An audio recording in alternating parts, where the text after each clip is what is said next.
بیچ میں لے رہے ہیں، اپنے پیٹھ کو اپنے آپ پر ڈھال بنا لیا، تیر آ رہا تھا پھر لگ رہا تھا لیکن ہلتے نہیں تھے، ایسا نہیں کہ ہلنے پر وہ تیر آ کر نبی کے اوپر جائے۔ اور جو ہے اس طرح سے ابو دجانہ نے نبی کی محبت کا ثبوت دیا ہے۔ میں یہ کہہ رہا تھا کہ صحابہ کرام کی محبت ہوا کرتی تھی، صحابہ کرام کا پیار ہوا کرتا تھا۔ یہ اللہ نبی فرمایا تھا کہ ثلاث من کن فیہ وحلاوۃ الایمان، اے لوگوں سنو، جس میں 3 باتیں ہوگی ایمان مزہ پالے گا، جس میں 3 خوبیاں ہوں گی، جس میں 3 وشیشتائیں ہوں گی، وہ ایمان کا مزہ پالے گا۔ ایمان کا مزہ بہت ہی عظیم چیز ہے، جس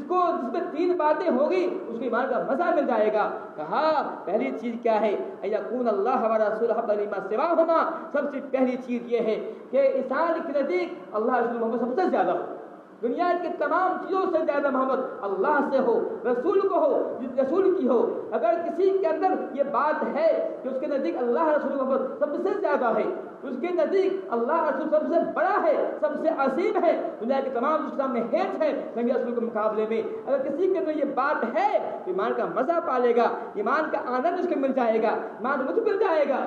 آج ہمیں چونکہ ایمان کا مزہ نہیں آتا ہے، ہم نے اسلام کو اور حدت میں رکھا ہے۔ اس کی وجہ یہی ہے کہ ہمیں اللہ سے رسول محبت نہیں ہے۔ اللہ رسول محبت ہوتی ہم جانتے کہ اللہ تعالیٰ نے ہمیں جس دولت سے نوازا ہے کتنی عظیم دولت ہے۔ اسلام کی دولت سب سے عظیم دولت ہے دنیا کی، جو ہے اس سے بڑی کوئی دولت ہو ہی سکتی ہے کہ پوری کائنات کے اندر جو ہے۔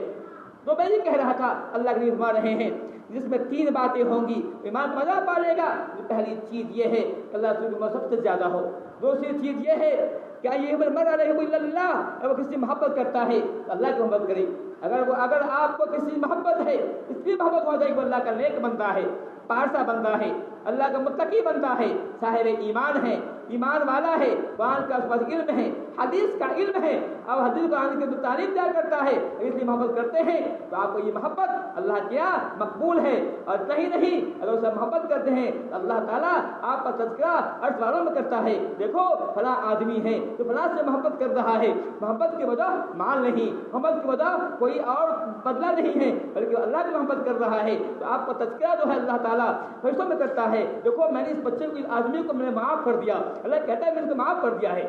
میں کتنا بڑا اجر ہے، کتنا بڑا کام ہے یہ۔ اللہ یہ باتیں ہیں کہ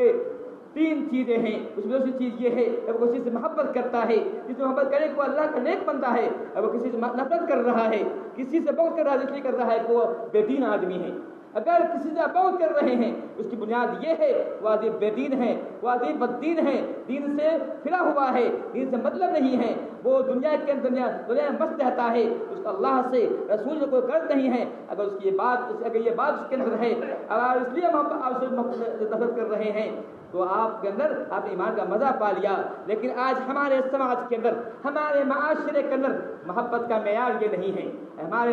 سماج کے اندر محبت کا معیار جو بنا ہے کسی کا عہدہ بنا ہے، کسی کرسی بنی ہے، کوئی لیڈر ہے، کوئی اچھے عہدے پر ہے تو محبوب ہے، چاہے وہ بددینی کیوں نہ ہو، چاہے اس کا چہرہ یہودی جیسا کیوں نہ ہو۔ اگر آج ہماری محبت کا معیار یہی ہے، کوئی پیسے والا ہے، دولت والا ہے تو اسے محبت کرتے ہیں، حالانکہ چاہے وہ کتنا ہی گراہک انسان کیوں نہ ہو۔ یہ ہمارا معاملہ ہے۔ صحابہ کرام کے ہاں یہ بات نہیں تھی، صحابہ کرام کے ہاں یہ معاملہ بالکل نہیں تھا۔ ان کی محبت کا معیار تقویٰ ہوا کرتا تھا، ان کی محبت کا معیار کیونکہ اللہ نے خود فرما دیا تھا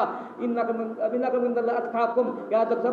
سب سے معزز تمہیں وہ ہے جو تمہیں متقی آدمی، بادشاہ آدمی ہے، اللہ تعالیٰ نے فرما دیا تھا۔ چنانچہ صحابہ کرام کا یہ معاملہ تھا، وہ کسی سے محبت کرتے تھے، ان کے نزدیک ایک مومن آدمی جیسے غریبی کیوں نہ ہو، چاہے بالکل چاہے اس کے کپڑے پھٹے پرانے کیوں نہ ہو، وہ ایسا آدمی، ایک ایسا آدمی جو بددین ہے اس سے زیادہ محبوب، چاہے منتری یا بادشاہ کیوں نہ ہو اس سے زیادہ محبوب ہوا کرتا تھا۔ کا صحیح معاملہ تھا۔ میں نے یہ کہا کہ یہ حدیث کہہ رہی ہے کہ اس نے آدمی نے ایمان کا مزہ پا لیا جس آدمی کے اندر 3 باتیں ہوں۔ تیسری بات میں یہ ہے کہ اللہ تعالیٰ نے اگر کسی کو ایمان کی توفیق دی ہے، کفر سے نکالا ہے، کفر کے اندر پھنسا ہوا تھا، جہاد کے اندر پھنسا ہوا تھا، اللہ نے اس کو اسلام کی نعمت سے نوازا اور اسے نکالا ہے، تو اس میں واپس ہونا ایسے ہی سمجھے سے آدمی کو کودنا، اس آگ کفر میں واپس ہونا ایسے ہی سمجھے جیسے آگ میں کودنا، جیسے آگ میں کودنا انسان کو جو ہے کہیں پسند نہیں ہوتا ہے، ویسے ہی ایمان لانے کے بعد کفر میں کودنا، کفر میں جانا ایسے ہی متصور کرے۔ یوں کہیے اگر کسی کو توحید سمجھ میں آ گیا ہے، آج اپنے آپ کو مسلمان کہنے والے مسلمانوں کے اندر بھی وہ لوگ لا الہ ہی پڑھتے ہیں، کلمہ ہی پڑھتے ہیں، اپنا دعویٰ کرتے ہیں کہ ہم مسلمان ہیں، ان کے اعمال میں شرکیات پائے جاتے ہیں، ان کے اعمال میں بدعات پائے جاتے ہیں۔ اگر کسی کو اللہ نے توفیق دی تو اس شرکیات سے نکال دیا، بدعات سے نکال دیا اور توحید کے دامن میں اس کو جو ہے جگہ دیا اور وہ موحد ہو گیا، تب وہ پھر جو ہے توحید کو اپنانے کے بعد شرک میں واپس جانا بالکل ناگوار سمجھے اور اس میں جیسے آگ میں کودنا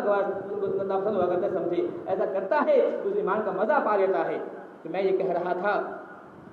کہ صحابہ کرام رضی اللہ عنہم اور